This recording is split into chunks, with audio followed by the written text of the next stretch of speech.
अमृत Ngozi Patil आहे. धडा 9वा वारली चित्रकला. भारतीय संस्कृतीच्या जीवनाच्या समृद्धीमागे आदिवासी कलेचा मोठा आधार आहे. नागरी संस्कृतीच्या प्रभावापासून मुक्त परंपरागत चालत आलेले निसर्गप्रेम सहज उपलब्ध साहित्यातून झालेले उत्कर्ष आविष्कार म्हणजे आदिवासी कला असे या कलेचे सोपे स्मरीकरण मांडता येईल. महाराष्ट्राला आदिवासी कलेचा समृद्ध वारसा लाभलेला आहे.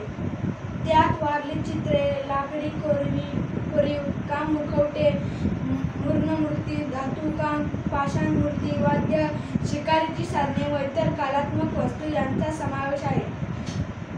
आदिवासी कलेचा हा वारसा निश्चित वरच्या दर्जाचा आहे.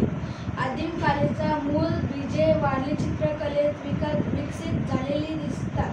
वारली प्रक्रिया छोट्या छोट्या पाण्यातील घराच्या कुंडावर व भिंतीवर चौकोनी त्रिकोणी अनेक चित्रे काढलेली असतात. वारली चित्रकलेचा परिपोष संस्कृत परंपरा व परिसरातील निसर्ग संपत्तीचा आधार घेऊन झालेले आहे.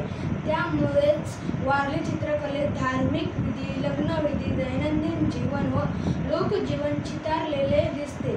त्यात आजूबाजूच्या परिसरातील पशुपक्षी, वृक्षवेली, नदी नाले, डोंगर, पहाड, वने, जंगले, नृत्य, घरदार, शेताची हंगाम, शिवार, जत्रा इत्यादी विषयांना धरून रेखाटलेले दिसतात. वारली चित्रकला समजून घ्यायची झाल्यास वारली लोकांच्या छोट्या छोट्या वस्त्यांवर फिरून लोकांना बोलते करावे लागते आणि त्यांच्यातील कला आविष्कारांचा शोध घ्यावा लागतो.